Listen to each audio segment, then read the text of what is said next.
ก่อนจะหูดเขาน้องของชนเผ่าตะโอยเนาะเขตชนบท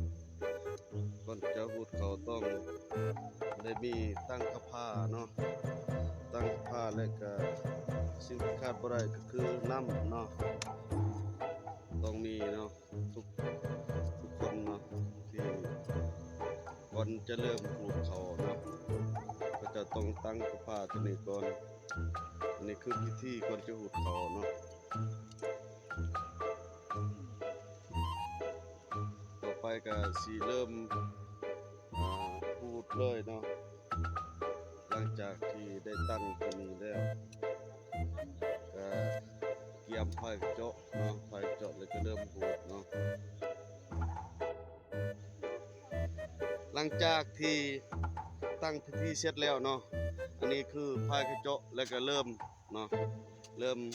พูดเข่าใส่กระเจาะนี่แบบนี้เลยพี่น้องเนาะพูดคันเตรียมกระเจาะแล้วไปทอกใส่กระพาตัวตั้งในพิธีกี้นี้เนาะนี่คือวิถีชีวิตของชนเผ่าตะโอยเนาะในเมืองตะโอยเกือบอยู่70-80%เนาะที่ใช้วิธีนี้เนาะเขตชนบทในเมื่อที่ได้ตั้งพิธีแล้วเนาะก็สิพูดเขาเต็มกระโจาะแล้วก็มาถอกใส่กระผานี่เนาะก็รวมทั้งหมดทั้งมวลก็สิมีส่ำนี้เนาะคลิปนี้จะได้ก็ขอฝากกดไลค์กดแชร์ในเด้อพี่น้องเด้อแล้วก็กดติดตามเนาะผ่านช่อง YouTube เนาะวิถีชีวิตของชนเผ่าตะโอยเนาะในคลิปต่อไปก็